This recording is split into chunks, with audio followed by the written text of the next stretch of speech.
Welcome back to the Daily B Show with Matty B. Guys, we are here and the goal of this show I'll come up with, right, is to share inspirational stories that give you every resource and reason to succeed. So on today's show, we're going to be joined by Enzo LaRocca from New York, and we're going to be talking about how to master our emotions for success.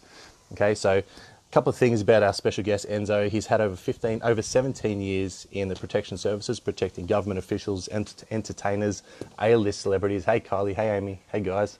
Thanks for jumping on. Enzo, he's worked in the TV and film industry. He's an author, a screenwriter, a copywriter. He's got a lot of experience in the entertainment industry in that form and fashion. He's now a successful real estate agent up in New York. And he's using his network and his social influence to really motivate and inspire people. You can check out his Insta pages, which I'll put in the bio link. And he's just sharing his message, which is essentially be yourself, which is obviously aligned with what we're doing here in the Daily B, believing, expressing, and evolving. But yeah, guys, I met Enzo about 4 weeks ago, maybe 3 or 4 weeks ago. Hey, guys, thanks for jumping on. And I was just watching him do a live on his Instagram feed, and I just invited myself on. He invited me in, and hang on a minute, I'm getting a couple of messages from the old mate. And yeah, we just started chatting on Instagram live on his page, and then I obviously invited him over here to do the same on mine, so here we are.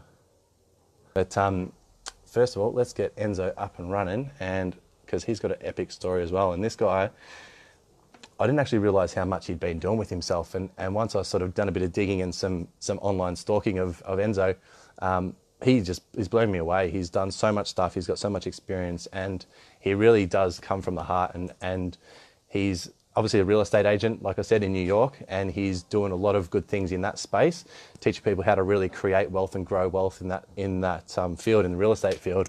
But also, you'll see on his other Instagram page that he does, he's really putting his wisdom and his knowledge and his resources to work to really inspire and motivate people in an amazing way as well. So just give me 1 sec. He's not on here just yet, so I'll see if he's having some troubles. So, well, let me chat about Enzo, what I've seen so far. I really loved, so obviously I went to this 10X conference, and there was a lot of real estate agents, a lot of salesmen, a lot of finance guys, a lot of wealth creation guys and girls. Where I think Enzo stands out and has a point of difference is that he's not just about making bank and hitting numbers. He's also, and what I would say about that is what I was talking about, his Instagram account, and just where his effort is directed towards, hey Kristen, where his efforts directed towards actually having a positive impact on people outside of his circle of real estate leads and potential clients, but also the way he goes about it. You'll see when you check out his social media that he is a massive action taker. He's worked in TV and the TV and film industry, so he's got a bit of an eye and a bit of a knack for what to put out there and what people are looking for, but he's a big action taker in the sense that he's doing stuff different to most. There's not many real estate agents that I see that are creating the video content that he does, that's creating the posts that he does, that's putting the copy together. Copy is, for those who don't know, just the writing on the posts. And he's really he's got all these different skills that he's picked up along the way in his different roles and different jobs, and he's pulled them all together to really bang out what he does with as far as his real estate agents is concerned, but also to use that power and those skills for the benefit of the rest of the people around him. Learning in doing this process as well is the general population of my network, right? They're not really interested in the deep and meaningful conversations necessarily to start with, right? So if I'm talking to my wider network, they're more interested in funny, quirky things, stuff that is more just everyday happenings, documenting the pains and pleasures of life, just everyday sort of stuff. That's what gets more attention than the deep and meaningful side of things. But it's when we start creating or gaining people's attention through doing those posts, that we start actually obviously getting eyes on us. When we have those eyes on us, then you find this group of people within that mix that actually want to get something more out of the information we're delivering, out of what we've already got from our own past experiences. And that's where you draw them into another either group or space or page or whatever it might be, to start delivering the deeper side of things, the more heavy hitting information that the wider population isn't really interested in hearing about. And that's what Enzo does really, really well. He hits people with some really eye-catchy, quick, fast content to start with, and then he's got this way of just drip feeding people down as he engages their attention into a more deeper level of content, which obviously creates end buyers and raving fans as well. Perfect. What's going on, pal? How's everything? Yeah, Everything's this is so. fantastic, man. It is sweltering hot down here. What time is it over there right now?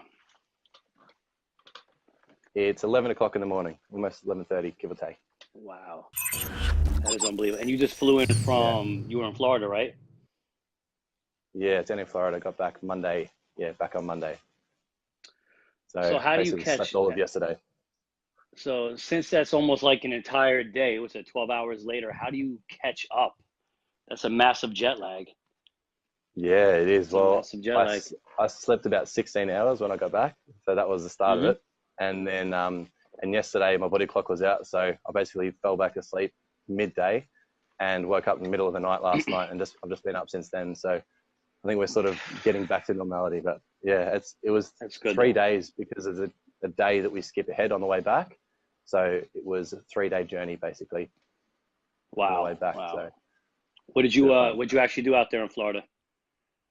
I went to the 10X Growth Conference with Grant Cardone. He put it on. Oh, Grant? Yeah. 100%. So that was the Friday, Saturday, Sunday. And then other than that, just traveled around, did a bit of networking, went and did a bit of sightseeing, hung out at the beach, got up with a few friends and made the most of it. I was only there for 10 days all up, but definitely made the most of it. Was it worth it though, Yeah. do you feel? It was now that you're definitely alive, worth it, it was worth it. 100%. It was, it exceeded expectations by a long shot. Okay. And the caliber of people that I got to hang out with and spend time with, the caliber of people that I met, the amount of ideas and brainstorming that came out of those, because there was just a bunch of massive, massive action takers. And so to be in the presence of that many people in such a tight knit space in such a small period of time, where everyone's looking to really just bump up their own networks, to bump up their own understanding of whatever industry they're in, and also just connect with people outside the box. It was action packed, man. So yeah, it was fantastic. Just more of this, exactly. I'll tell you what, the tickets are pricey. You know, a lot of the content you can get online sometimes. Usually they put it on but it's the motivation, it's the network aspect, it's finding people to like mindset of you to mesh with. Because a lot of times your business is not going to come from your family or your friends. It's going to come from the strangers. Well, that's one of the things that Grant like Australia right now. Exactly, bro. Exactly. Like we get taught and brought up not to talk to strangers. Like don't speak to strangers. But that's fucking stupid, because the strangers is who's got everything that you want.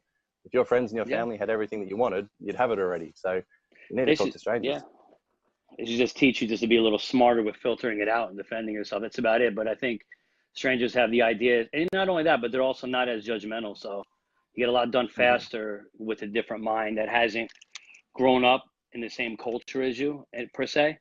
It's like, usually the people that you grow up with kind of seeing everything about you, and you kind of know where you're at, but you get some fresh mind in it. It's so much better. Wow. Yeah, 100%. Even on a really small level. What's that? I was just going to say on a smaller level. Okay, you go. Hit me up. Last week I did I had Canada call. I did with Mike Sherrard, the Purple Realtor from Calgary. So it's I'm getting a lot of these things. I'm sure you are too, though. I think this is the way to do it now at this point. Yeah, 100%. Intertwining and mixing with people from all over the world, and you really get to realize and recognize how small the world is as well, really fast when you start collaborating with people all over the place. That's right. So what's going on, man? So tell me about this the Daily Bee. Daily B, man. Well, it's just that, is just being yourself, just like your message, mate. Just be yourself and connections happen. It's along the same lines. So believing in yourself, expressing yourself authentically and evolving consciously, and just spreading that message that being your true authentic self is the biggest and best return that you'll ever get. So investing in that is where it's at. So I've spoken a little bit about yourself, mate, and shared a little bit about your past, being in security for so long, and working with some pretty important people in that space, and then heading over to film and television and doing the authoring and screenwriting and copywriting, and sort of collaborating all that into what you're doing now with your real estate, and also using that to inspire people and really make a change is what caught my attention, what I really admire about it. But can you share a bit more, man, a little bit about yourself for those who don't know you, who haven't met you, and a little bit about where you're at and what you are trying to achieve and do? Well, I mean, when I started off, God, man, when I lost my father when I was 4. And then after that, started using art and writing kind of as like a therapy. I started writing at the age of 6 or 7, and it never left me. It really never left me. I was always running around with video cameras, in the middle of the woods, making these short little funny videos, making still animations with little wrestler figures. And I knew I wanted to do something with the arts and entertainment world. I just didn't know where the hell to put that. Nobody that I grew up around was in that field. Everybody was getting, everybody's just a regular worker or a trade person. So what ended up happening was, as I got older, turned 17, 18, I started to take my writing seriously. I started writing poetry, and I started doing regular work. I started getting into security and stuff. I was a bigger guy, so I started getting hired. And before I knew it, over the next 17 years, security would always be a field that would evolve.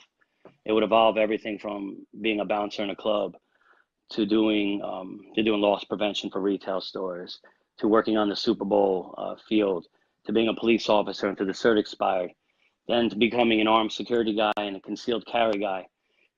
And it's just a field that kind of it just evolves. It's just saying security is really the most easiest field to get. It's like being a driver. You're a big guy, you're intelligent, we'll just take you, and you end up having this. But the cool thing about it is that I got to work with like Nina Sky and Pitbull and Flavor Flav and Nicole and Lorraine and Laguna Beach, Fat Joe. I mean, everybody, you name them. I got to work a lot in Bruno Mars, Red Hot Chili Peppers. And I got to say the best part of all of it was probably the halftime show at the Super Bowl was the most fun. But I did that. And then on the side of that, I ate at my entertainment empire that I wanted to do. And it was just always hard to get. I went to college. I got a degree in art, got the awards, did all the exhibitions, worked for a couple companies, and it was always freelance. Design this, write this, make this package design. Can never really get hired full time with that. And then I think 2002, my sister was trying to be an actress. And I went with her to go to Brooklyn, and I sat on the side, I had a t-shirt on. At this time, my head was shaved at this time, and I'm sitting there, and they're like, man, we need a bully in the student film. So they threw me in, and they're like, but, you got to shave this, and they put a hat on my head because it was a 50s, 60s kind of style. They're like, we can't have the bald guy. I know bald guys were around back then. And before I knew it, I'm cool with the makeup artist, I'm cool with the wardrobe and the casting agent. And then my phone rang the second week, and it was funny because my sister was like, this is bullshit. This is my dream. And here you are. But she was much better than me. I can't act for shit, man. But I ended up getting casted in another 2 short films. And then I got pulled to work on TV shows, believe it or not. We did a short film. We did a short film, A Dangerous Place, in 2012. That won the film festival. And then all of a sudden, the first unscripted reality show I worked on, I was the assistant. They're like, you're going to assist somebody you may know. I'm like, who's that? They're like, you ever see The Bachelor? I'm like, yeah. They're like, the creator. I'm like, get out of here. So I go pick him up at the airport. He comes out. It's January. He's got shorts on, a tank top, a skipper hat, and he's a giant man. He comes out and he pushes me. I go flying. He's like, what's up, motherfucker? And I'm like, what? I'm thinking it's going to be professional. We get in the truck, and he's a riot, man. And we bonded, and it just tumbled after that. Hoarders, House Hunters, Biggest Loser. I worked on a bunch of these shows, and I was like, wow. I'm like, here I am doing security, and then I'm working on entertainment shows, being creative. And I'm like, this is pretty cool. Like, I'm getting to learn people's temperaments and personalities, knowing how to deal with them, knowing how to be disciplined. And then I'm getting to do all this marketing, and creative entertainment stuff. And these things were always a constant in my life as I worked, Cool. as I worked a regular Joe Schmo job. And, and I didn't know how to place it, because if you know anything about like entertainment, it's just as hard as real estate. It's very hard to, it's hard to even get your footing on. Like it's almost like a lottery ticket, like winning a show and all this other stuff. And so, A bit of a passion there. so that was my passion. And I ended up making books. And it's funny because I knew you were probably gonna ask that, so I'm always prepared. I made a book, and this was my first book I ever made. This was it's called To the Edges of Water. Cost me about $250 to make. Carved everything and banded it together. And this was just all wordplay and stuff. Yeah. Then I started going crazier with the books, and I published like 3 short books already. These are all philosophical quote books. You get these on Amazon? Yeah, those are on Amazon right now. I have another book here. This is 4-in-1. This was never been published. I won't publish it. It's all right. Took me. Are you gonna? I think I may. But you know, and then when I got to the TV realm, I got to the final point where I was working on a show, and they're like, "We need a new show. Can you come up with some?" And my partner was the producer of House Hunters, and we linked together, and we made 3 shows. And I pitched all 3. They took all 3, and they put one into an immediate contract called Home Layover. And because I thought we were gonna like blow up so big, I went home, and in 4 days I made 50 more shows. And you know, you know, it's hard to see in these things. Yeah. Days go on. So, but anyways, so I mean, just to catch everybody up a bit, you know, armed security put the money on the table with a regular job. Entertainment was where my dreams and my passion was, and I love being creative. I obviously have a manic mind for that. Clearly. And then a conversation with a gentleman just was like, you know, why don't you do real estate? You know, you can make money, and if you're successful, you can make money while you sleep, passive income. And you know, and a lot of it is marketing, and you're really good at that. A lot of it is network, and you've met, you know, in all these years, all these people from all these different jobs. He's like, everything you've been doing your whole life, even though it looks a little scattered, you were finding yourself, and you were creating, and this is the summit of everything. Get in this field, do it right. You'll make enough money. You'll be able to take care of anybody you want to take care of, and then you could take a month or 2 off. He's like, I go to Hawaii every February with my wife. I don't spare an expense. We go for 1 month. We the best of the best. He goes, that's how I live my life. I'm like, wow. And that was it. And I jumped into real estate in New York, and I was supposed to work with him. And then he goes, I'm going to retire. I'm like, what? I'm like, Jesus Christ. I'm like, I don't know anything but Times Square. And he goes, I'm going to retire now. I'm like, and I just didn't really want to do it. I'm like, so he refers me to 3 brokerages. One ends up not hiring. The other one ends up being bought by someone else. And then the other one just knifed me from the neck, man. Didn't teach me shit. And I had to come home and go back to working with very, but my heart wasn't in it, man. I couldn't, he's a plumber. As much as the money was, I just couldn't get excited. And I was like, Jesus. And everybody's like, you know, you're going to lose. Told you not to do real estate. It's a tough one. Just do this. Get a job. And it really hit me hard. I really had to look at everybody and just go, wow. None of you guys believed in entertainment, and I pitched the show under contract. None of you guys believe in real estate, and I don't want to be wrong again or drop because of this. Like if, you know, if life comes to an end, you know, I want to know that there's a smile on my face.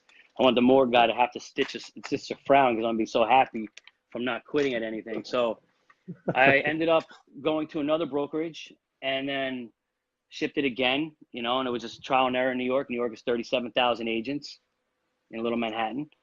And let me give you the math. 37,000 agents, under 12,000 deals were done in 2018. That means over 25,000 agents didn't make any money despite what they put online.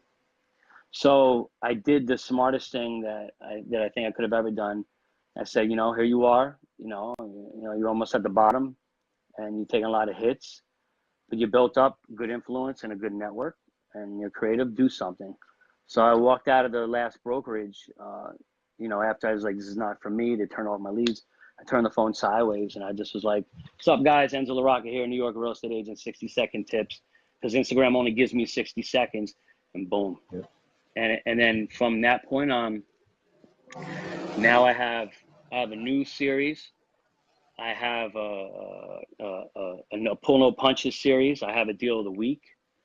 I have over 160-second tips. I have another agent talk, and all of a sudden, celebrities, developers, real estate influencers like Ricky Caruth, like Tom Ferry are following me.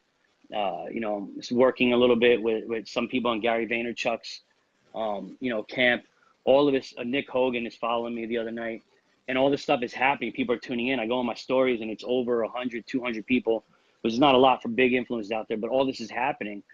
And they're like, you just hit something. You hit something big. Yeah. And next thing I know, people are calling me, agents are calling me for advice from Miami, from Vegas, from California, from North Dakota, from Calgary, Canada, from London, and yourself from Australia. And and I'm like, wow, this is unbelievable. And somebody's like, don't quit, like you're onto something. And next thing I know, a brokerage picks me up. They make me a director of marketing. And now people are just like showing up into my office and they're like, I want to learn. So at this point, full time, just catch everybody up. Full time, I'm a director of marketing and a real estate agent in Manhattan. And I'm pursuing a license in Jersey, which is just the bridge over. And then Florida will be right after that. So I'm a full-time real estate agent. I have a marketing course called Make Your Market, teaching people how to brand, which I'm selling online. I'm mentoring a lot of people, and I'm dealing with commercial and residential deals, which are in the pipeline. When I'm done with real estate, I go home and I get back to my writing and my producing because it's a passion of mine. And I'm currently getting a literary agent to pitch the shows for me because I realize that's a bridge I'm missing. And I have enough content. I went ahead and I will tell this, and I'll shut up at this point, but I put everything on my phone and on my iPad. So if you ask me for a contract, a show, a scissor reel, I swipe my thumb and everything is done. And that's kind of, that's the savagery of it. And I think the scary thing is I'm by myself doing it, you know? I don't have a team. I'm completely solo, man. So yeah, so sorry for being winded, but that was the reality of it in a nutshell. Yeah, and I want to go back a little bit. And one of the first things you mentioned was that you lost your dad when you were 4 years old. I want to hear your take on your experience of growing up without a dad in that space and how you feel that's affected you and shaped who you are today. Well, lost my dad when I was 4. You know, he had a substance problem, you know, and that leaves you with the wrong camp.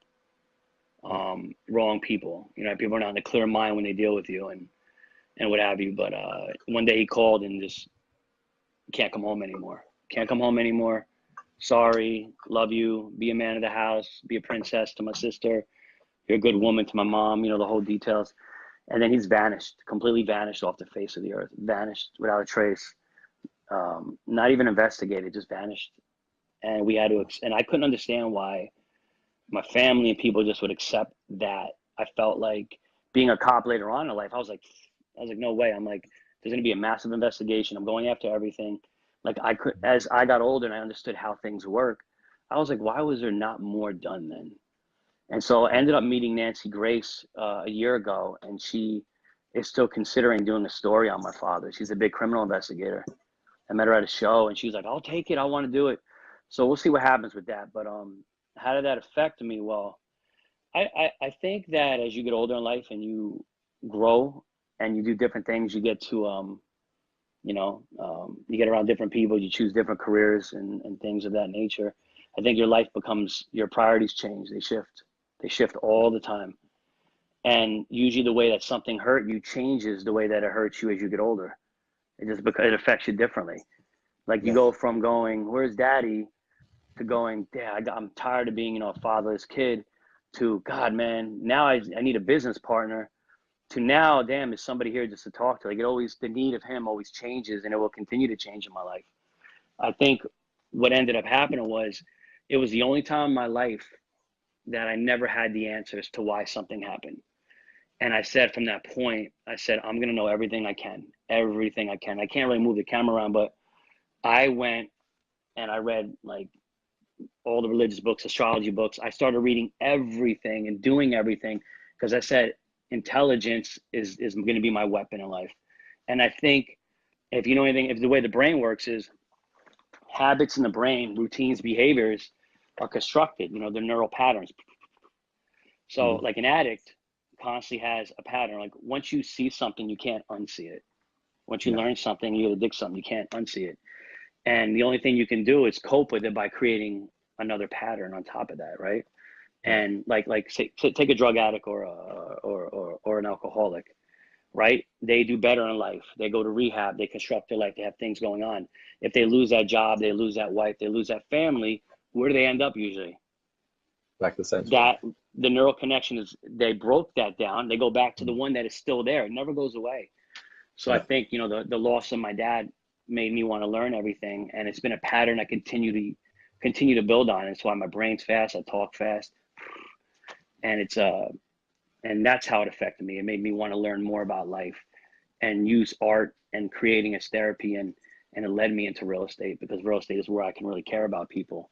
Growing up in a house, I was raised in a house with two women, my mom and my sister. So all I saw was, you know, female attributes, female emotions, female chaos, female biological changes. And it really taught me like patience. So like I have a niece, I'm very patient. It taught me patience, taught me love, it taught me romance, it taught me respect. It changed everything for me, you know? And it's made it very easy for me to talk to women, extremely easy. And I think, and I wrote about this in my Rubik's book. I said, I think at some point, every man and woman should be raised under, and every woman should be raised under a man for a little bit, and every, you know, man should be raised under a woman for a little bit. You should get to see the shift of everything. The balance is so important. I never had the balance. So I had to look at men in my life that I admired and pull attributes from every one. And it's a lonely thing, man. But I think that's kind of how it affected me, if that makes any sense at all. No, it does, and it makes a lot of sense. Personally, I can relate. Grew up without a father as well. Same, my mum and my sister basically grew up with the two girls, and so I can relate a lot to what you're saying.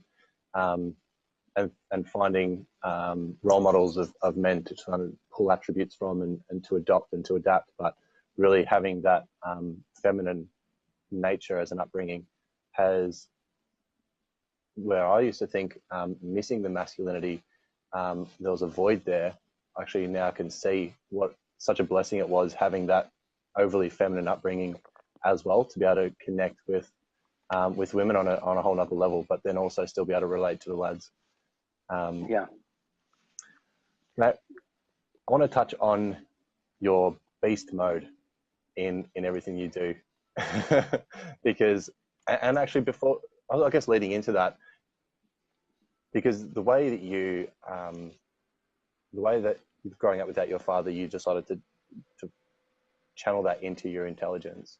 Is that something that your mum or sister had anything like a bearing on that decision or that pathway, or is that purely something that you creatively and instinctively just came to you as a young kid, or how did that come about?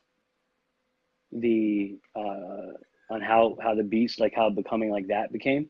On to create, channel the lack of a father into creativity and intelligence, because a lot of guys and a lot of guys and girls do the opposite, and they take that on in a really negative way, and there's so many stats around drug abusers and criminals and suicides around people that are grown up without fathers or mothers as well. I think, you know, you don't choose where you're born. You don't choose when you're born. What's it, like 1 in 400 trillion? There are things in life you don't, you know, you take the quote from Titanic, you know, life's a gift, I don't plan on wasting it, you know, because you don't know what card you're gonna get dealt next. And I have friends that you know, one day they're good, and the next day he's on a balcony, he shot himself in the head. And I got another friend who was really good with music and stuff, and then one day it's a transverse myelitis, whatever the hell it is, his immune system attacked his spine, and he's like got partial paralysis here and there. I don't even understand. I'm like, what? Like, you don't know what's going to happen anytime. So I think in life that what ended up structuring me was that it's common sense. If you have ability to be comprehensive of situations around you, you can think. No matter what your situation is, you grew up without this, poor, whatever, it doesn't matter. You know, unless there's a piece of your brain missing and you can't make cognitive thinking, you should be able to have constructive thinking. And I always would think ahead. I was like, all right, well, what's the outline if I drink every night? I'm gonna get a red face. If I smoke every day, I'm gonna get a leather face. And chances are you're gonna die young, you're gonna lose your money. It doesn't make sense to go down that pattern, and that coping mechanism never lasts. You got to keep feeding it. So I chose to use creativity as my therapy. Chose to wander more and do more. And my beast mode came in because it was like I don't want to go back to pain and suffering like from the past. And I also embraced it because I was like, some people in life will say, I went through some hard times. I went through it. Everyone will tell you how much shit that they went through. I went through all times, but I'm getting through it. I haven't got through any of my shit. Rocks just keep falling down. And I had to like literally create an understanding of it. And my understanding was this. It was like, I guess it's a good thing that bad luck happens and things keep falling on me. Because the more rocks that hit me, all it's doing is keep shaping me. It keeps morphing me. It's letting me live multiple lives. Letting me do multiple things. Like I couldn't understand why how people like Tupac and Leonardo da Vinci and Salvador Dali, and by the way, this is a Dali cup right here. I couldn't understand how the hell they had so much work done. And it was a hunger for life. So I used everything just in a term to constantly create. I said, I got to be productive. I want to be proactive. I don't want to wait and to have to be reactive. And that was one part of it. The other part is I read a ton of religious books. I read a ton of science books. I looked at DNA. I looked at neural collections in the head. I watched a lot of speeches and stuff. And I kind of have sometimes an assumption that we just go dark. I kind of have an assumption that there's a chance that we go dark at death. That's it. Because if you go back far enough, where the idea of God and everything came to be, there was a lot of years that humans were still walking around, and the evidence and the archaeology evidence shows that we didn't believe in crap. So it's like a God just waited to say, "Ha, I'm here, guys," like out of nowhere. And, I look at all the billions of species, and I'm like, and I don't want to be going too. I don't know if the topic of the show should go that far, but I kind of have a feeling that it just goes. I kind of have a feeling that it goes silent. And that gives me a little bit of anxiety inside. And if it doesn't go silent, it doesn't seem that anything is favorable saying, hey, Matt, your consciousness, your family, everything you love in your head, don't worry, we're going to take it with you to this side of the world. It's going to keep going. It may not. It may just be dispersed. So because knowing that played a role too. So here I am. I'm like, okay, could come to an end, and that would suck. So let me live the most out of life. Doing anything in life, like over drinking, over whatever, is counterproductive, and it just leads to that death quicker. I was like, you know what? Let me exhaust the hell out of my life. Let me write as many books as I can. Let me inspire as many people as I can so they don't feel the same pain I did, and so they can get up quick. Like I created the Enzo Enlightens channel just on the verge that like when I needed something, I didn't have anybody help me. So I was like, let me just try to get them out of it quick so they could go on and live their life and not sit in the carousel. Yeah. And that honestly, so the beast mode comes from, a thought that there's silence after this life. It comes from a thought that anything counterproductive is not productive, obviously. It comes from a fact that, is this all you want your life to be? A job, 10 days off a year? And if you're sick more than twice a year, you run a chance of losing your job. Or if you make 70 or 80 grand a year, you may get fired. Like, I don't want to be there. I want to be my own boss. I don't want no one to tell me what I'm going to do, because I watch how hard it is. And it's getting worse. The middle class is crunching to nothing. And I'm like, I need to be an entrepreneur. And I need to exhaust my life. And I need to help people and inspire people. I need to have more altruistic. And that may come from the feminine qualities and stuff. And I said, I'm going to do this. I'm just going to go on this. And it was really hard in the beginning because a lot of people laughed. You're a dreamer. You write poetry. You're a weirdo. God, man. Get out of real estate. You suck. Can't do it. Get a job. you know, and I Go just down was that like, path. I just Go, turned the go, volume up. go down that path I for a minute, turned, because one of the main things that I get from people is that fear of judgment from others and the debilitating nature that people find themselves in, whether they're getting it or not, but just the perception of that coming to them. And from someone that's actually an action taker, you do actually get it beyond just the thought of it. So take me down that path on some of the stuff that you've had to deal with, and the ways in which you have dealt with it as well, that judgment from others. what do you mean? Like how certain things would affect me in my life, you're saying? Yeah, like when you did make decisions like to write some poetry, to get into real estate, to do these certain things, and the haters would come out of the woodwork, the people that would put you down or to try and bring you back down to their level. What were some of the strategies that you used to not allow that to affect you in those ways? So I think a simple strategy for anybody that has somebody that talks down to them, you should ask yourself, is this person in the same field? Have they ever tried to do anything similar to that field? Have they? If they haven't, there's a very big difference between being a hard worker, a provider for your family with that admiration, but versus being an entrepreneur where you're eating shit in the middle of the night trying to get things. So I would say, like, I would look at these people and I'd be like, well, what have you done in your life? I think I'd be more concerned if it was somebody who wrote poems and did shows that was talking down to me. That would bother me a little bit more. But I just said, you don't do what I do. How can you speak of it? That was one thing. I shut it off. The other thing I said is I just put the plan there, like, how short is life? Like at the end, I used to have this thing, like, if you stand before a God per se or whatever, they always say, God will always say, like, because I grew up Catholic, they would say, God's going to ask you what you did in your life, and blah, blah, blah. And I said, what are you going to say? I said, my answer is going to be, what did I not do? And that was my whole, what did I not do in my life? And that was it. And I kept pushing. I just pushed. And then one goes, damn, man, you talk really well. Damn, you write really good. And I was like, okay, that's not a lot of support. There's a little, somebody out, there's a little light. It's like a dark tunnel. Like there's a flashlight flicking. I got to go to it. So I said, let me do it again. Let me do it again. And I started building. And I started magnifying it. And then when hate comes out and people hate you, I use like a little metaphor, and it's always like, everybody likes the sun. The sun's bright, it's warm, everybody goes to it. But when the sun gets too bright and is doing too much of its own thing, people start to hate. The sun's in my eyes. I don't like it. And start hating.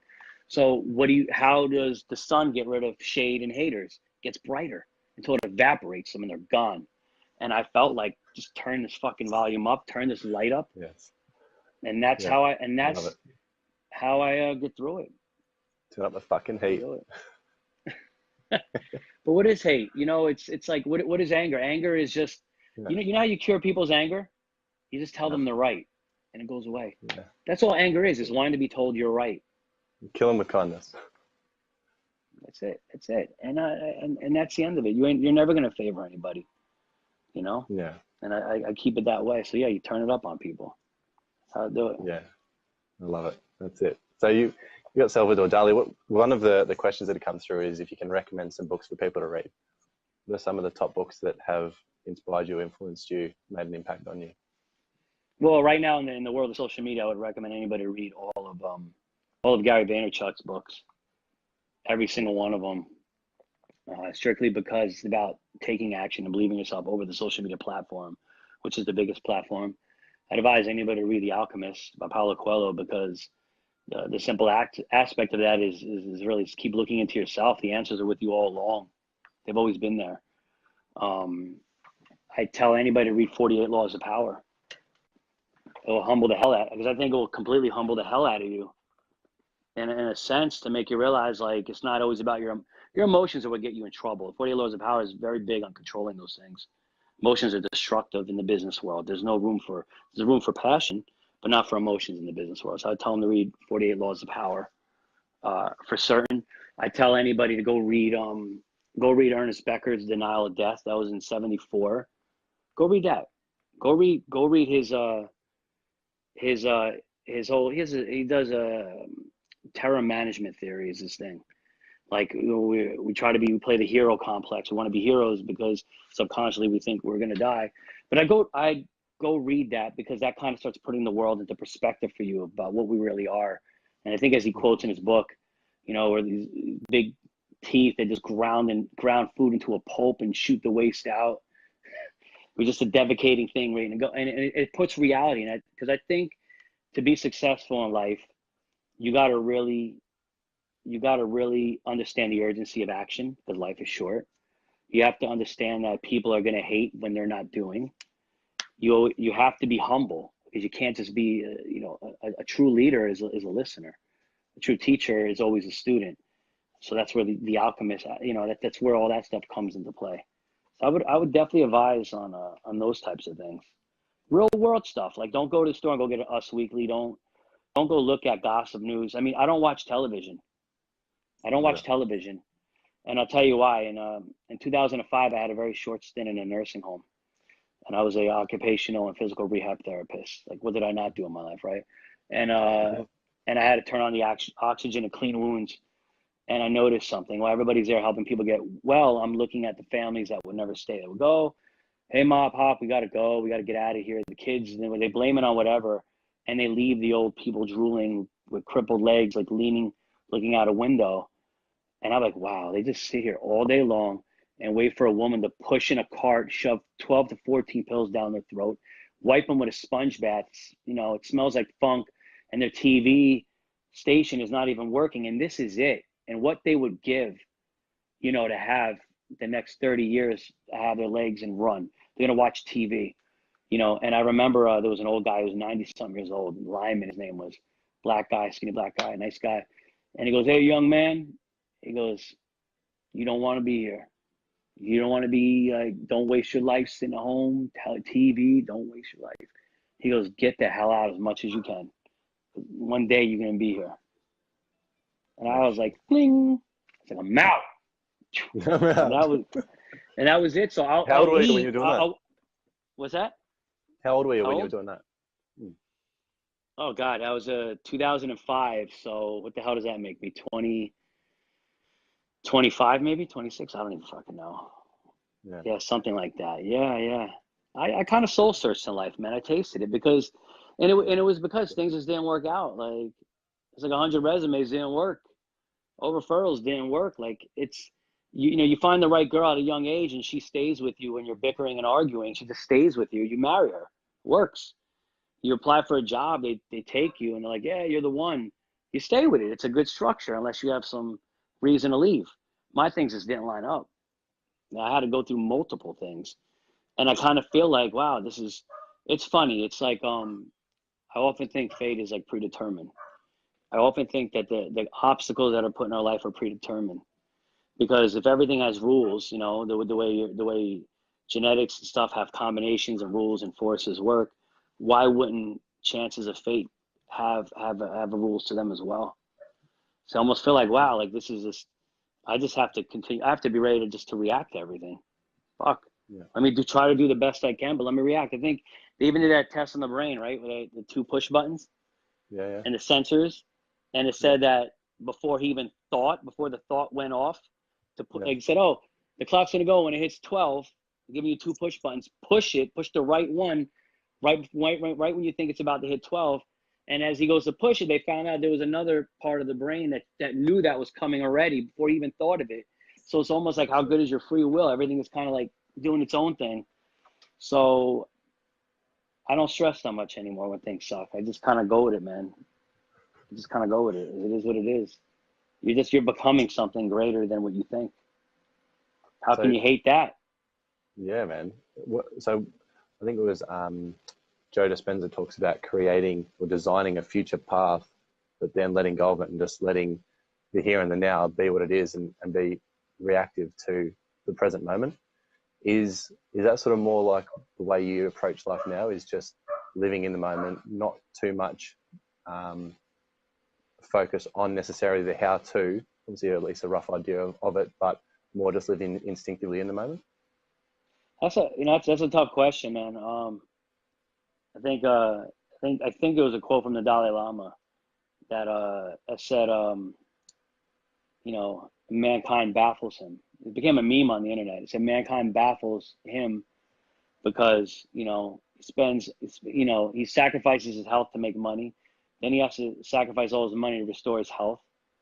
I think you know this, right? He's so Yeah. anxious about the future, that he doesn't live in the present, and and it's at the end, it's just like, he lives like he's not going to die, but he dies never really having lived. So I try to look at my life like I try to ignore the past. I try to ignore the past. It doesn't, because it's not there anymore. There's nothing I could Mm. do. And the future, I try to plan for the future. So I always keep a little bit of anxiety for the future, because I just want to be prepared. But I try to just live the present as much as I can. Because Yeah. if you ever been in a car accident, it just seems to happen right when you think you're gonna get your coffee and go to work. You're in a car accident. 10 minutes later, you're like, wow, there goes my car. So it's I live in the present. I live in the aggressive present moment, because Beautiful. if you're really good in the if you're really good in the present, you can affect the future. You don't Yeah. adapt with the times, you change the times that are coming. Yeah. Beautiful. I love it. And So it's kind of how I look at it. so you talk about the anxiety of the future. How imperative and important is feeling the pain? Because people are a lot of the time about being positive thinkers and positive mindset and yeah, trying to forget negativity. But it seems like, and what I'm hearing is that actually feeling and acknowledging the pain and the potential pain is really imperative part of your motivation and what drives you. Yeah, yeah. I mean, a lot. Look, you ever see that? You ever read the book The Shack? See the movie The Shack? Uh, a movie, yeah, movie, yeah, it's a movie, So, I mean, I epic guess movie. the moral of something of that nature is that you can't really blame people for things in their life. They're products, like a chain. They're a product of everything that have happened. Yeah, Something shaped them. But that's when we go back to the beginning of our conversation, when I say, like, we all can't change where we came from, but we have to in a sense have something called common sense or constructive sense, of saying, well, I got to change the way that things are right now. I can choose to let pain and suffering bury me, or I could just, treat it like it's a fuel injection to go a little bit faster. Like I said, I think, we humans kind of like challenges. We like it. I We love it. like the toughness. We Yeah, just, I don't know why we bicker about it. I have an is it meant for an acronym? When you met LIFE, life, I break it yeah, down to yeah. life Yeah, is living in frequent evolution. That's what life is I doing. love That's it. what nature's doing. Nothing stays. Like, why Yeah, do you think that because you have a job, you're supposed to stay? You're supposed to evolve from yeah. the job. Why do you think that, the most romantic people are in attention towards their lovers are right before they get married, and then they get lazy? That's why most relationships usually have 5 years are done these days. Mm. Options are more enticing than creating. People are, so I feel like, stop being afraid of doing something more. Stop being afraid of creating. Don't bask in your pain. Don't bask in your depression. Don't look back at the past. All you have is this present moment. It may not last. Go make it. Go make it better than before. And then just do it all. Like, how many times have you seen somebody? How many times have you seen, like, let's do movies and films, since I did that. How many times have you seen somebody turn on a webcam with a shitty video with 720 resolution or four whatever, 480, whatever the hell it is, and they become a millionaire, like Soldier Boy. You see somebody that Yeah, spends millions of dollars on a massive blockbuster and it flops. You can't predict anything in the fucking world. So yeah, why wait? yeah. Why dwell? Just get it out, have a good time, and just be good to people, man. Just be good to people. And if they don't mesh with you, it's probably because they haven't found themselves. I find that most people who are mean just are not happy with themselves. They're not happy. It You sounds like you know, found that balance, man, between I think um, I'm still one, finding it. I didn't find shit yet. I'm still finding it. It yeah, keeps changing. It keeps yeah, changing. I just have a very optimistic mindset over it all. You know, yeah, and I firmly believe, until you try to be an entrepreneur, you'll never understand the mindset of an entrepreneur. Until you try to see what other talent is in your head. Some people out there, have marketing jobs and whatever, but they probably could be incredible carpenters. They probably could create. They would never know. They would never mm, know what else locks in there. And it's like, I think you'd be a lot happier if you gave everything you have, to someone you love for a relationship. I think you'd be a lot happier if you looked at if you try to make a job that was a lifestyle, or and if not, you did extra stuff on the side to find out, kind of who you are. I just feel like people live a life of not exploring themselves. Is that the right word? They can kind of live a life of Yeah, not yeah. exploring. They don't explore how powerful their relationships and their marriages and their kids could be. They don't explore their talents. They don't explore anything. And I Just think following the that's status where quo. what's that? Just following the status quo a lot of the time, Uh, yeah, and that's the easy way. It's called the path of least seemingly. resistance. You ever go to a mall and there's like 6 doors? Open up your door. Watch everybody try to come to your door like a herd of cattle. They go open up any, they don't, it's too much effort to push. People just go where it's easy. Human nature's like that. Human nature likes challenge, but it also likes stability. Yeah. Everybody wants to have a good body in the gym, but they're okay if it's just an okay body. They want to have a lot of money, but they're okay if they could just pay their bills. Like we are both. We are good and evil. We are yin and yang, right? Yeah. You just have to lean more towards the progressive side to get more out of life.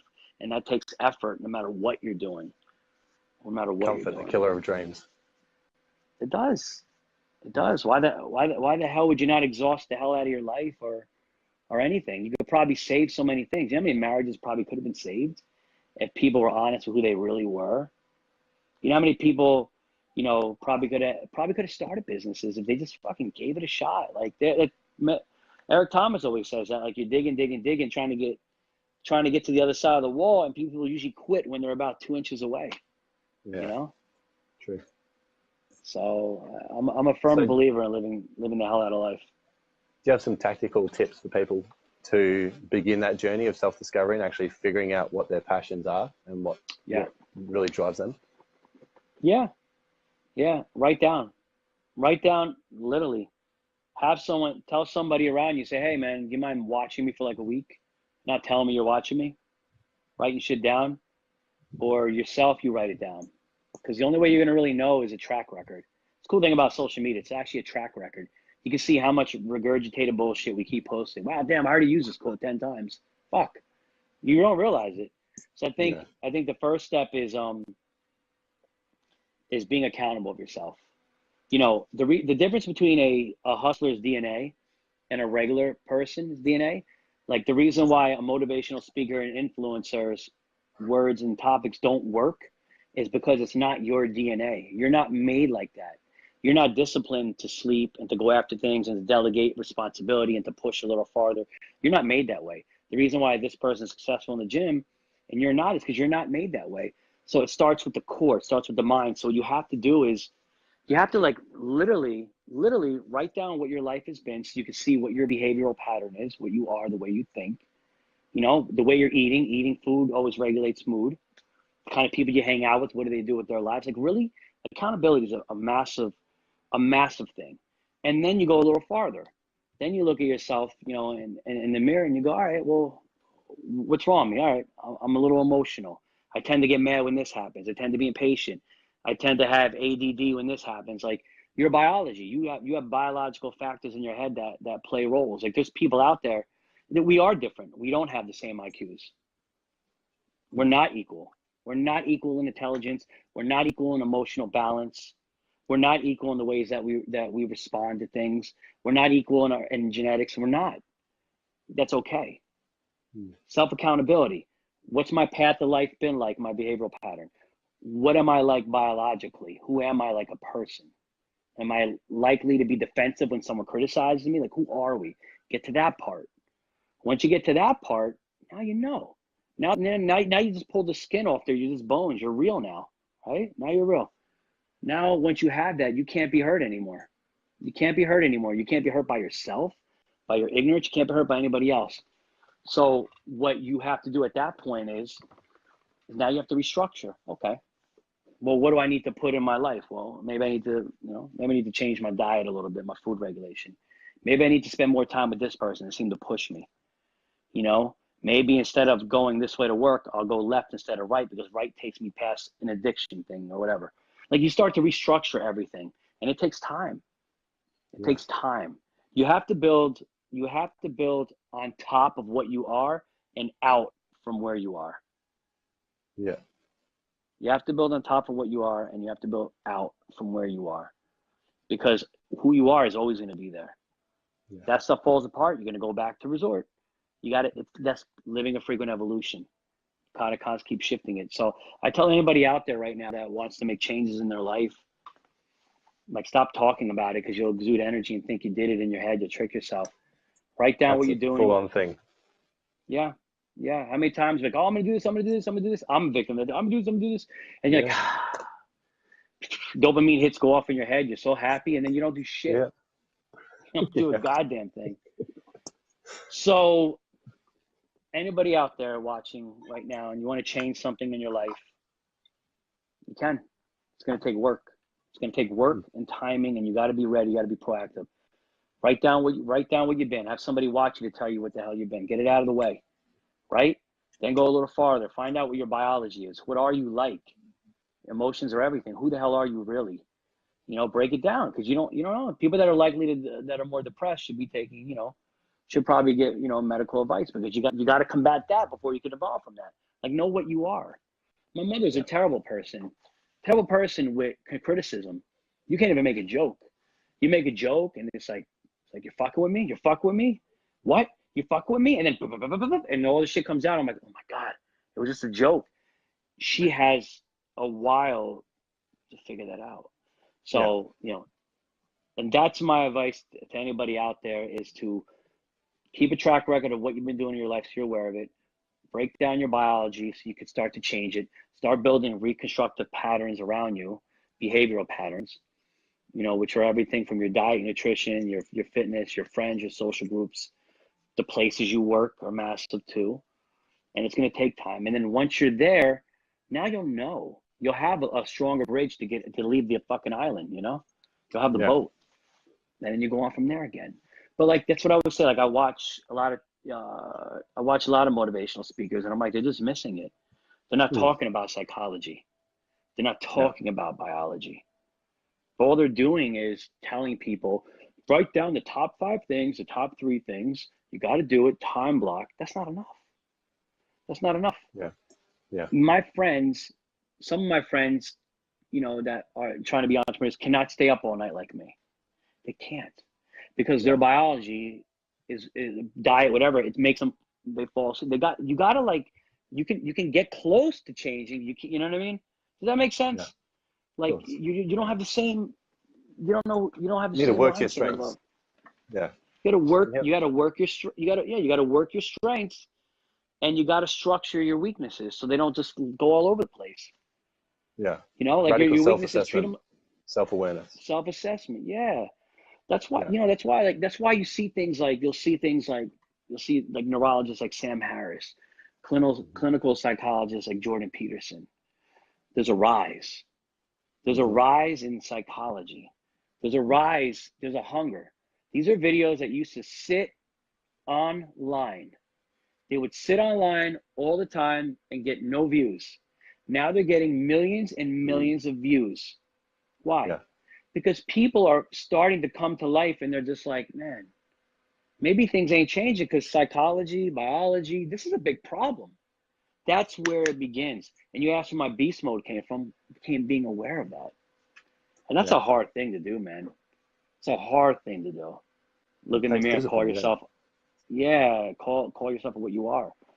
So that's another thing I was going to touch on, is that honesty. Like, it's one thing to go through that process, but if you're not willing to be completely honest with yourself, you're basically wasting your time anyway. And that's, I think, one of the biggest hurdles, is really holding up that mirror and being brutally honest with yourself, because it doesn't fucking matter what anyone else thinks about you. If you're not being honest with yourself, then the buck stops there. It's over. Yeah, it's over at that point, and you deserve everything your life turns into. And people go, oh, it's not true. But yeah, there's a case study. There's a case study for everything. There's probably a one-armed person out there who's a bodybuilder with 5 kids and 2 jobs, and they do it. There's a case study for everything. Google it. So I firmly believe that it's time, it's time to step up. It's time really to live a life that makes you happy. It's time to date somebody that has, date someone that has the same synergy as you. Let me tell you, this is a good one, actually. I had one of my homegirls is like beautiful girl, beautiful eyes, beautiful everything, got one kid. I find most women today have one kid. You know, wow, there's a lot of that happening, a lot of single things. Well, what's up? Why are you not with anybody? Oh, you know, I haven't found what I like. And it's about being proactive. Like some people out there are always waiting to find someone that they're attracted to. They wait to see that guy or that girl and they're like, oh, I like it. And then they go after it. Oh, this is love. Love you, babe. Love you, babe. Hashtag 143 and whatever the hell they put online, and it goes crazy. And then that's all biology though. That's not you working. That's your biology. That's your biology being horny, and that's your psychology being needful. And you go get that person and you're butterflies because you're bonding. And then you exude it out 6 months, a year, 2 years, relationship's over. And I tell people, I tell her, I was like, what do grandparents do? You think, how many times do you think they fell out of love? A lot. Fell in love? A lot. Why? They just keep working it, keep working it, keep working it. So what does that tell you? That tells you that more powerful than waiting for the one and waiting to be attracted to someone, you go create it. You go create it. You put it into your system. If I sent you to an island right now and you were like, I will never date this race, this religion, never, never, never, never, never, and I send you to an island in isolation right now, you will find a way to talk and fall in love and probably be with that person. You will. Humans are a malleable species. We adapt. So what does that tell you? You see grandparents 60, 70 years together, created. So I told her, I was like, instead of waiting, the chances of you waiting 1 year, 2 years to go date somebody probably won't work out. And a whole year is gone out of your life. It's gone. Like go speed date. Speed dating is a pretty cool thing. But go speed date. Go date. Bah, bah, bah. Give yourself. See what's going on. Get it out. Create it. You're going to create everything. So I'm a firm believer in proactive creativity. You know, stop waiting. I don't know what the hell you're waiting for, you know? And that's the theme in all areas of life. Beast mode doesn't end with going to work and hitting the 9 to 5 or staying up late to put the ideas in pen to paper. And success isn't just money in the bank. It's everywhere, everything. It's happiness. Happiness is what it is. But happiness is not happiness, like euphoric placebo. I'm chilling, I got my work done today, I'm happy. That's not happiness. Happiness is working. Working is happiness. Writing, living, speaking, singing, whatever you do. Like what makes you happy? I'm happy when I'm creative. I'm happy when I'm motivating people. My ears listen a hell of a lot more to people's problems. Would you say fulfillment over happiness? I think the fulfillment is that the process keeps going. That's I don't think there's a fulfilling moment. Yeah. And nothing ever stays. Dennis Leary said in No Cure for Cancer, he goes, happiness is it's a cigarette, it's a chocolate chip cookie, and it's a 5-second orgasm. He's like, you come, you smoke a cigarette, you eat a cookie, and you go to bed and wake up and go to fucking work. So happiness is, there is no the pursuit of happiness. There is none. It's the process. It's the process. Yeah. It's the process. Like, and it doesn't matter what it is. It could be being poor and just motivating people. It could be having money. It doesn't matter. Money's not bad. It's the process. That's where all it is. So is really powerful. What's that? And that's where being in the moment is really powerful. Yeah. Yeah. And I think, I really think you should be evolving your psychology, your biology, your sociology of people around you. You should be evolving all of it every day. And you should never feel that you belong to one spot, you know, forever. Like you're living life, LIFE, living a frequent evolution, business and frequent evolution, love and frequent evolution. That's what life is. It's evolving, the process. It told you, the secret to life was given to you through nature. It was given to you. I had a quote when I came out, one of my first quotes I ever wrote was, patience will give you time, but time will take your patience. And it's the perfect, it's the perfect, it's actually in here, actually. It's right here. I gotta send you. I'll send it to you. And that's a big one, because that just says that there's always going to be a good and evil. It's always going to be a happy and a sad. You're always going to be popular, and then you're going to be ignored this time in the group. Just accept. It's a process. It's a seesaw. How does it work? Yeah. The answers have been there. People just don't want to accept them. Yeah. They don't want to accept them. You know, they think they know everything. Socrates, the only truth is in knowing that I know nothing. It's been around. I told you. Nietzsche, he He who looks in the void will look into him. You dwell, you're going to fall into your dwell. The answers have been there. People just don't want to look. Yeah. Success leaves clues, and they're there. Like you said, nothing we're teaching or nothing we're hearing from anyone teaching these days is really new, packaged up in their own pizzazz. And I'll tell you this, even when you start evolving and, you got everything else going, right? Even when you're moving and everything's good, and hear this out, this is serious stuff. Like even when you are aware of your life, where it's been, why it's there, and even when you are starting to be more accountable, and even when you are starting to make changes and putting in effort, and you're doing everything you can for your relationship, for your kids, for your job, for the lifestyle, you're doing whatever the hell it is, and you're accepting the good and the bad, the happy and the sad, the process. Because you're doing what you love. You're happy because you're doing what you love. The fulfillment is the whole sum of everything. This is the big thing. You can't control any of it. You can't control a goddamn thing. Me and you could set a race right now. Set a big race right now. Putting out 1,000 resumes, knocking on 1,000 doors. Your luck just may be the second door. Mine may be 1,000 too.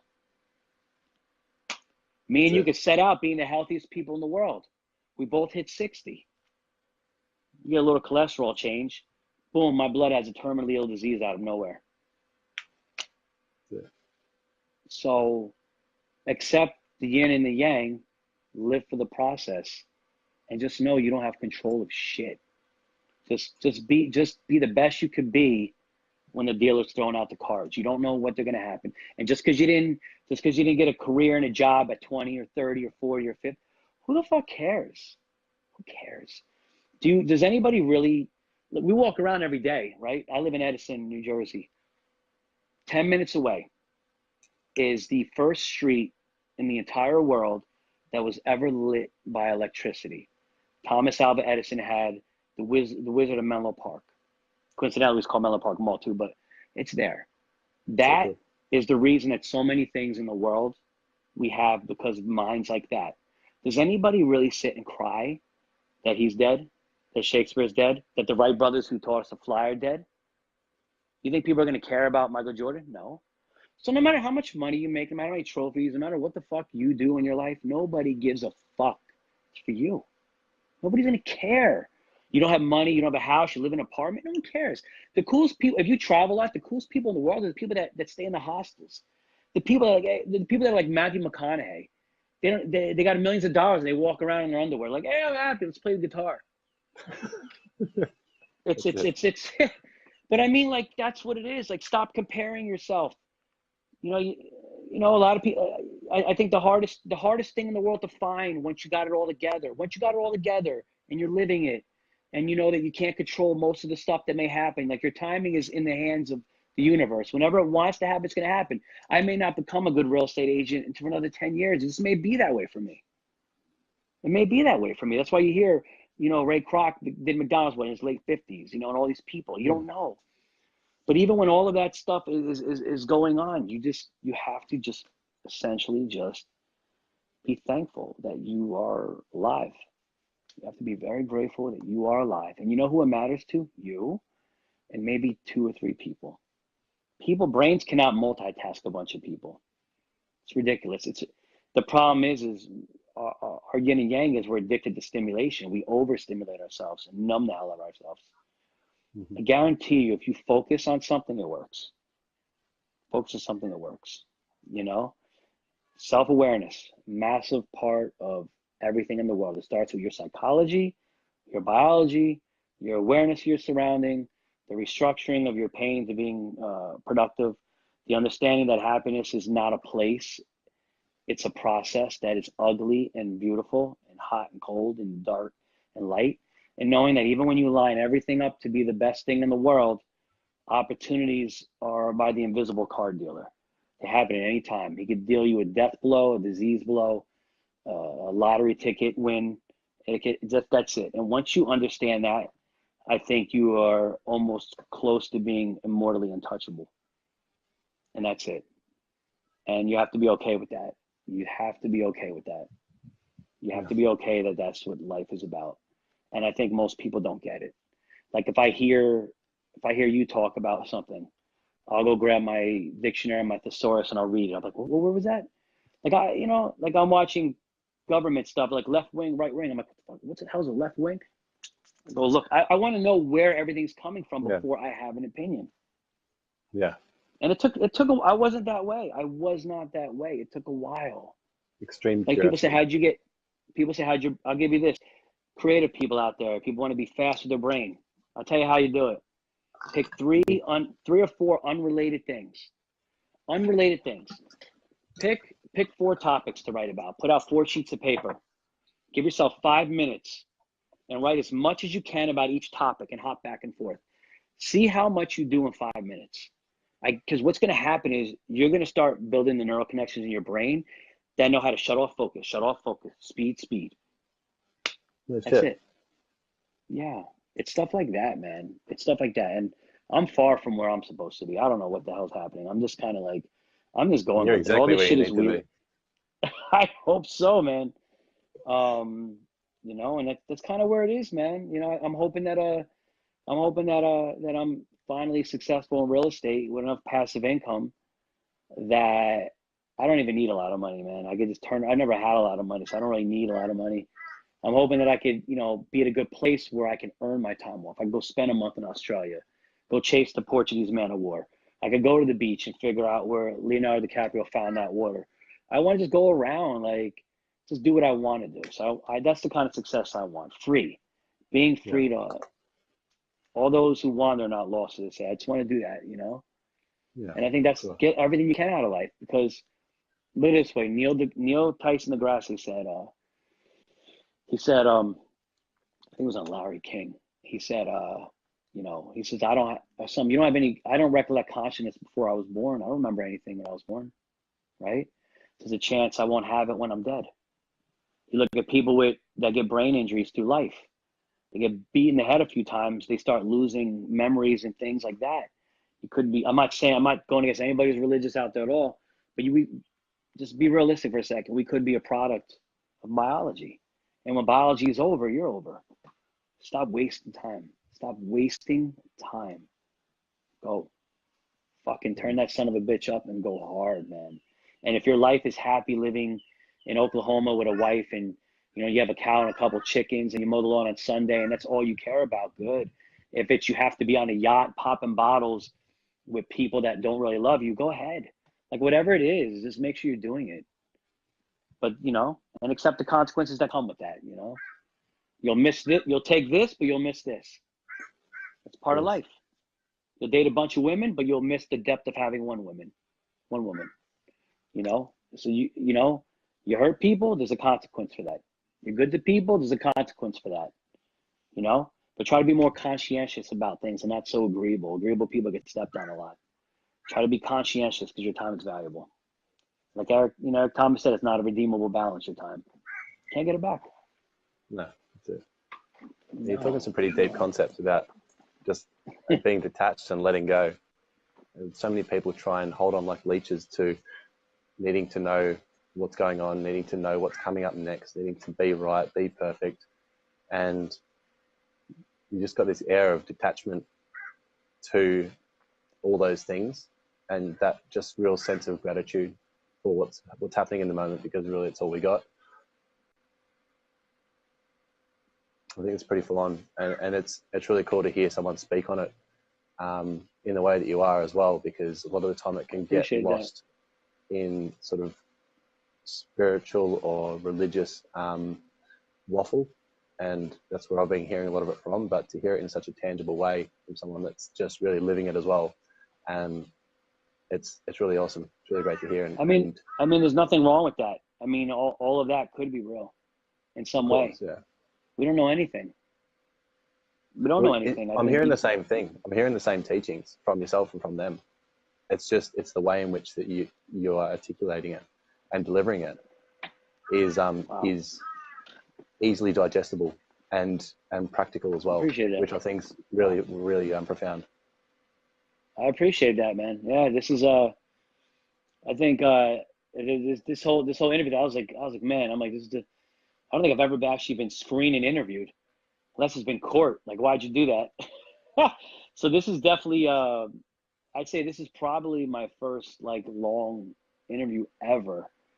And it's just like, I've never, it's been new to me. Like this has all been a long time coming. This wasn't me 10 years ago.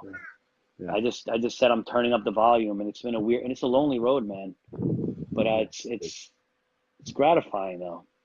It's gratifying. You know, Yeah, you get absolutely. stressed out, you go take a little whiskey on the rocks, you go down to the beach, you just kind of run your hands in the sand. It's gratifying to really, you know, just to know that you're here. Like, wow, what a feeling, man. You know, It and if is. I don't know where things are gonna go. I could I could do well in real estate. I could end up becoming a motivational speaker. I I could end up becoming a dad and just, you know, helping my wife, or I don't have a wife, but I mean, I don't know. I can end up writing a book like Nicholas Sparks. It took forever to write a book, and after like two novels, I think The Notebook is the one that hit. I don't know. I don't really know what I don't. I could die in a car accident. Open to anything being possible, yeah. Anything is possible. Yeah. Anything is possible. Man, I like to use a reference. Live your life, because you could die crossing the street from Dunkin' Donuts with a cup of coffee, man. Like, you know, like go get it, man. Doing what he loves. Yeah, right. Yeah, but I like what you're doing, though, man. I know we're talking a lot about me today, but I really like what you're doing. Is a Daily B a play on the Appreciate it. Daily V? Yeah, of course. Yeah. Very smart. Very smart. It makes people look. It And does, yeah. I like the acronyms on that, because I had a site. I swear to God, I had a site in 2013, and it was called The Beautiful Evolution. My old YouTube up is called Beautiful Evolution, because who you are in life, the things you do is what makes you beautiful. What you do, it is your evolution. And I was Yeah. playing on the whole be life, be this, be this. It's so funny, Yeah, yeah. man. Similar Great minds think in a alike. way, man. Yeah, Yeah, man. but I think you should push this more, man. You should push this Yeah. way more. Do more daily beat, and the fact that you're going to Florida and everything. That is what's Yeah. missing. Most people don't go. They, Yeah. you're connecting on the internet. I think our first talk was what, on the train. Yeah, it was, yeah. That's a little Tapped crazy. into your Instagram live. Tapped in my Instagram live. I think there was like one person on there, and I'm like, oh hi, there he is. You know, but that's the beauty of it, man. Yeah. We're in a platform where we can really express yourselves eloquently, and you do a good job of putting out content that's digestible, that's eloquent, that's conscientious. You know, that's forward moving, forward thinking, forward productive, and that's Definitely. where you're following. That's why your following is loyal to you. Mm. That's why Yeah. your videos, you know, Authenticity. are doing well. Yeah, it's a big thing to be proud of, man. I mean, when I see people doing that, that inspires me. It actually keeps me on my toes. Yeah. I'm like, shit, I got to jump up a little bit now. It does. I It got to hurry does. up, man. This guy's on it, you know, like, whoa.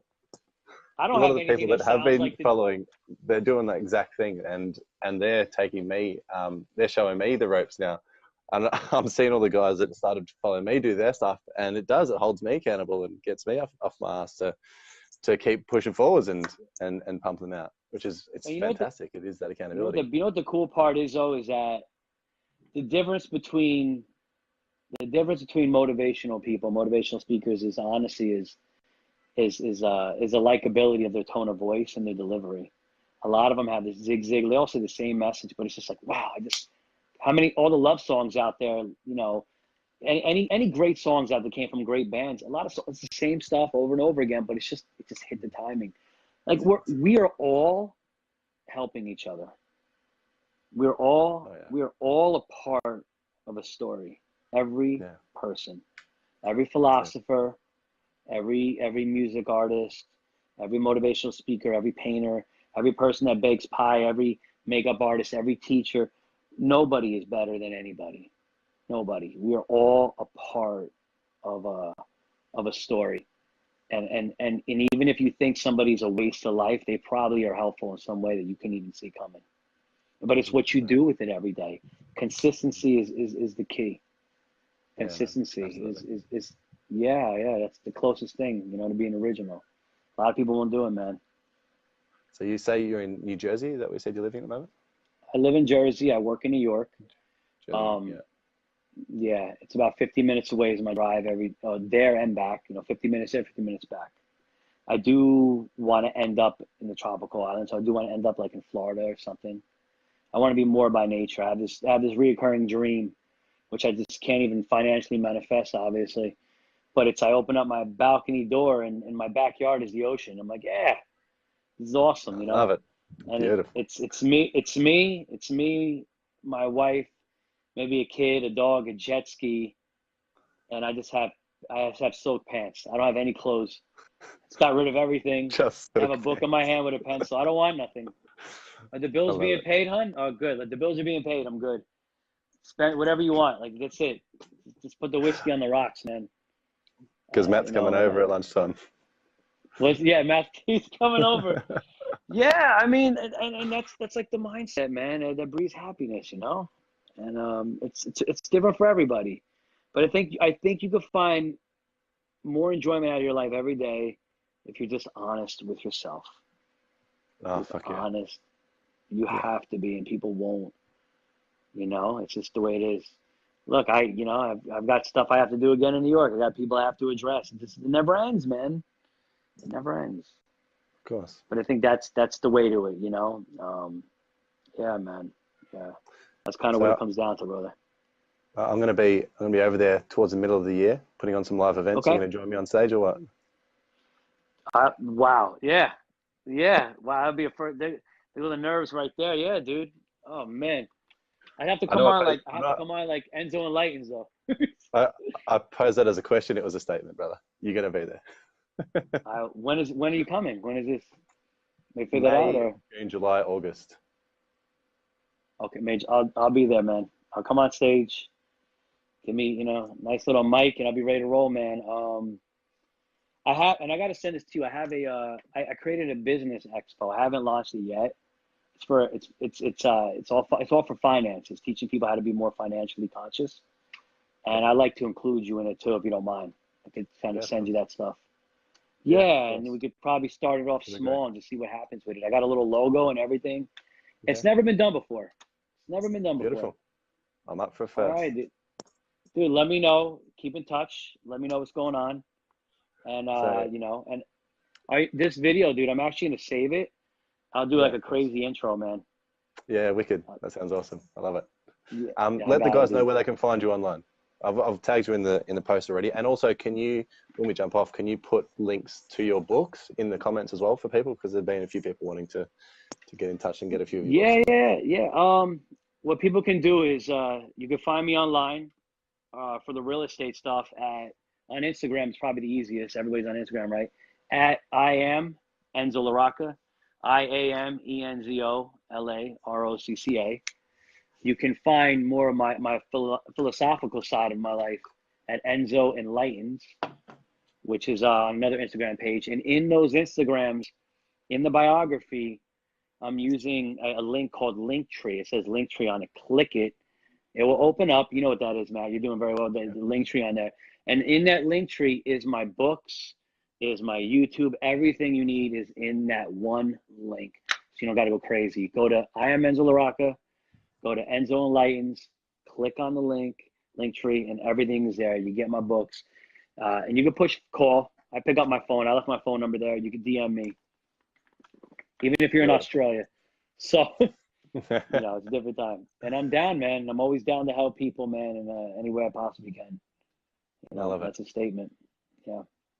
You got any last words of wisdom or message or a bit of love you want to share with the audience before we head off? We're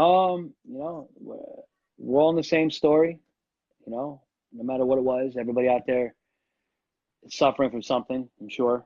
Even in the cockles of the subparticle of your subconsciousness, you're suffering from something, whether you choose to admit it or not.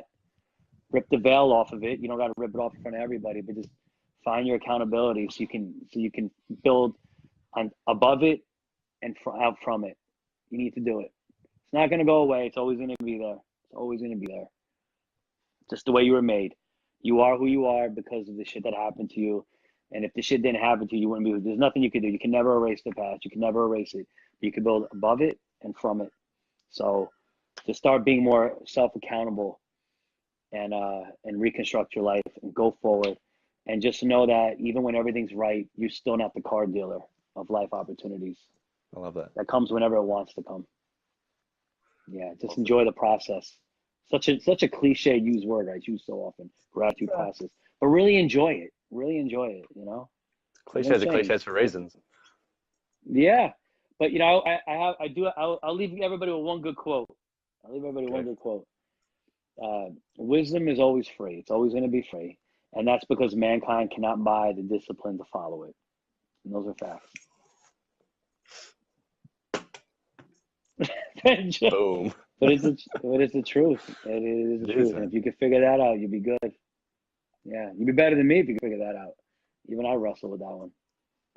So yeah, I dude. love it. But Matt, thank you so much, dude. It's been an honor and a pleasure, bro. This is awesome, man. This is Yeah, awesome. man. And I look forward to taking the stage, man, with you when you come through. It's going to be epic. Thank you for joining, guys. Thanks for watching and being a part of it.